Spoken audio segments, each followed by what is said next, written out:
और चलिए अब बात कर लेते हैं झारखंड की खबरों की। तो इस वक्त की सबसे बड़ी खबर आपको पाकुड़ से बता दें, जहां बम धमाके में 3 लोग घायल हो गए हैं। घटना हिरणपुर थाना क्षेत्र के दुलमी गांव की है, जहां आदिवासी टोला में बम बांधने का काम चल रहा था और तभी अचानक बम ब्लास्ट कर गया, जिसमें बम बांध रहे जमीन हांसदा का हाथ बुरी तरह से जख्मी हो गया है, जबकि 2 और लोग सुशील हेम्ब्रम और मुंशी मरांडी मामूली रूप से घायल हो गए हैं। ब्लास्ट की सूचना पर पहुंची पुलिस ने तीनों घायलों को गिरफ्तार किया है।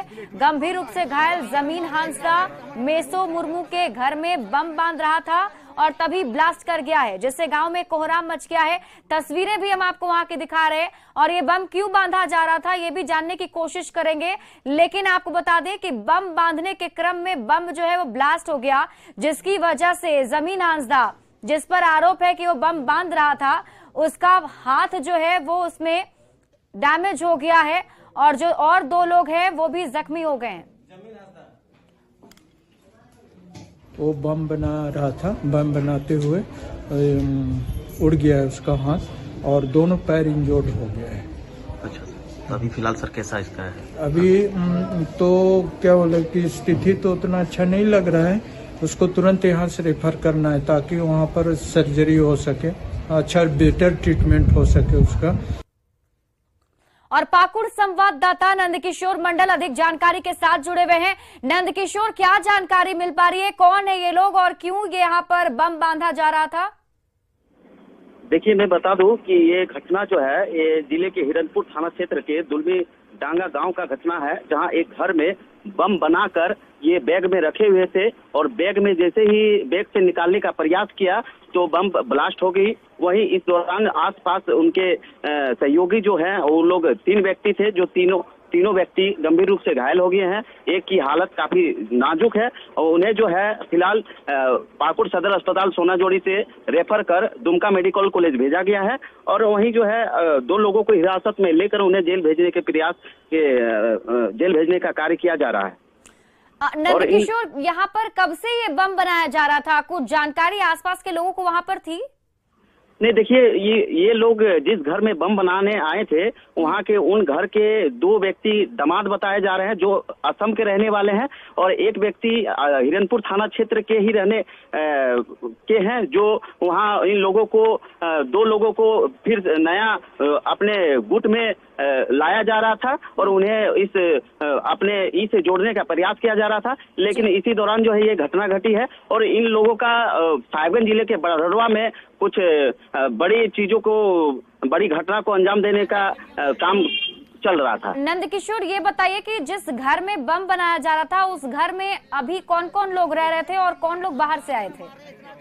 बाहर से जो है इन 2 असम के लोग हैं, उन्हें इन अपने गुटों में शामिल करने की योजनाएं बनाई जा रही थी और उसी दौरान ये घटना घटी है। और जो 2 लोग असम के रहने तो उनका ये दुलमी डांगा जो है वो ससुराल था और वहीं पे इन लोगों को फिर पुलिस अपने गिरफ्त में लेकर इन्हें जेल भेजा जा रहा। तो जो लोग उस घर में रह रहे थे उन लोगों से क्या बातचीत इससे पहले आसपास के लोगों की होती थी? क्या उन लोगों को कभी ऐसा लगा कि यहाँ पर कुछ ऐसी संदिग्ध गतिविधि चल रही है? जी बिल्कुल, इस मामले में पुलिस जो है ये उस घर के मालिक से पूछताछ कर रही है, लेकिन घर के मालिक साफ तौर पर कहना है कि इस विषय में हम इन्हें कोई जानकारी नहीं थी। चलिए, आप इस पूरी खबर पर नजर बनाए रखे। बहुत बहुत शुक्रिया तमाम जानकारी के लिए नंदकिशोर। बढ़ते हैं आगे और इसी बीच एक और बड़ी खबर आपको गोड्डा से बता दें, जहां ललमटिया के तालझारी में तीर धनुष और लाठी डंडे के साथ ग्रामीण भी सड़क पर उतर आए हैं। तालझारी, भेरंडा, बाबूपुर और पहाड़पुर के ग्रामीणों ने ईसीएल को जमीन देने से मना कर दिया है। गांव वालों का कहना है कि अगर पुलिस अपनी बंदूकें रख देगी तो वे भी हथियार छोड़ देंगे, लेकिन पुलिस ने इलाके में धारा 144 लागू कर दिया है। माइकिंग कर भीड़ हटाने की कोशिश की जा रही है, लेकिन ग्रामीण किसी भी हालत में पीछे हटने को तैयार नहीं है।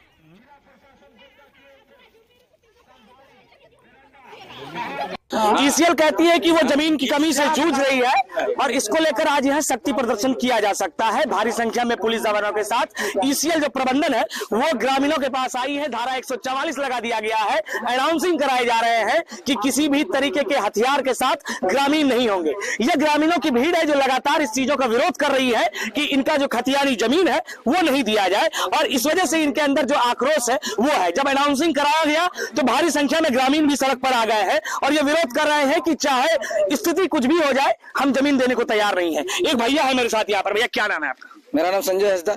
क्या पूरा मामला क्या है? मेरा मामला खतियानी जमीन है, रैयत है।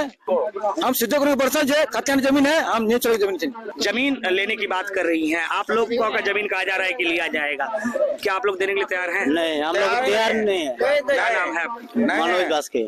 तो ऐसे में प्रशासन की तैनाती भारी संख्या में यहाँ पर हो गई है, क्या कीजिएगा? फिर भी हम लोग नहीं छोड़ेंगे, जितना भी प्रशासन लेके आएगा फिर भी हम लोग नहीं छोड़ेंगे। तो ये ग्रामीणों का स्पष्ट निर्देश है, चाहे प्रशासन की तैनाती कितनी भी हो, चाहे पुलिस जवानों की तैनाती कितनी भी हो, ग्रामीणों का कहना है कि अगर आप अपने हथियार को घर पर रख कर आएंगे, थाने पर रख कर आएंगे, तभी हम अपना हथियार छोड़ेंगे, अन्यथा यहाँ पर जो स्थिति है और माहौल है वो बिगड़ सकता है। गौरव झा, न्यूज 18 गोड्डा।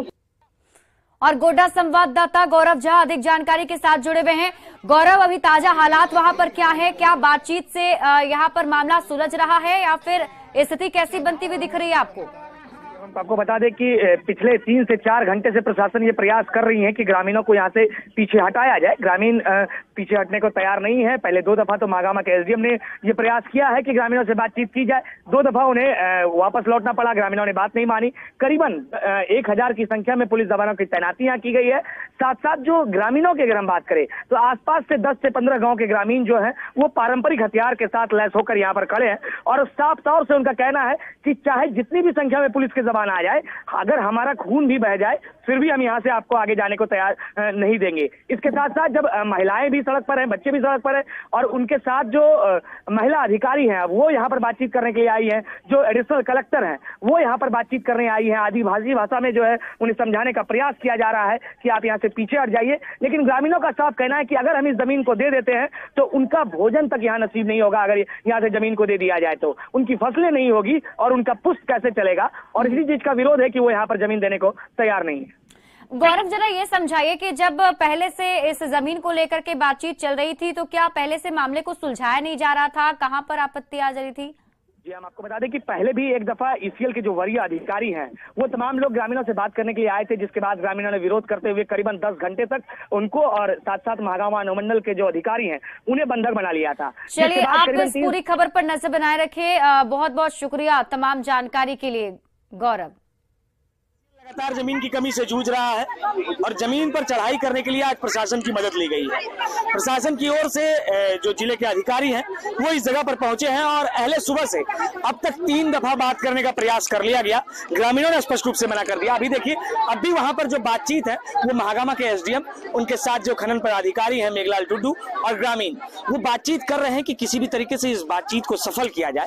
बातचीत इस वजह से क्योंकि जब ईसीएल जमीन की कमी से जूझ रहा था तो ग्रामीणों से जमीन की मदद की अपेक्षा थी, लेकिन ग्रामीणों का स्पष्ट कहना है कि अगर हम जमीन दे देंगे तो शायद हमें खाने के लिए भी कुछ नहीं बचेगा, इस वजह से हम जमीन नहीं देंगे। आप देखिए, बातचीत जरूर चल रही है लेकिन सुबह से 3 दफा ऐसी बातचीत की गई है। प्रशासन भारी संख्या में यहाँ पर तैनात है लेकिन ग्रामीण मानने को तैयार नहीं है कि हम अपने जमीन को देंगे। जमीन को इस वजह से नहीं देंगे क्योंकि अगर इस जमीन को दे दिया जाता है तो शायद उनके पास रहने के लिए और खाने के लिए भी कुछ चीजें नहीं बचेगी, इस वजह से वो जमीन को देने के लिए तैयार नहीं है। आप देखिए कि आसपास के जो ग्रामीण है वो किस तरीके से यहाँ पर पहुंच चुके हैं और उनका क्या विरोध है, उनका क्या कहना है, ये भी हम आपको इनसे बातचीत करके बताते हैं कि आप लोगों का क्या विरोध है। आप पहले ये बताइए। अरे तो बल्ले अड़ागा, बल्ले अड़ागा। तो आप लोग जमीन देने को तैयार नहीं है? क्या अब तक बातचीत सफल हुआ? हुआ कुछ भी नहीं। हालांकि आदिवासी भाषा में बोल रही हैं। इनका कहना है कि किसी भी कीमत पर ये जमीन जो है वो देने को तैयार नहीं है और किसी भी कीमत पर, चाहे बातचीत कितनी भी हो जाए, चाहे कोई भी बातचीत करने के लिए आ जाए, लेकिन जमीन यहाँ से नहीं दिया जाएगा। गौरव झा, न्यूज 18 गोड्डा।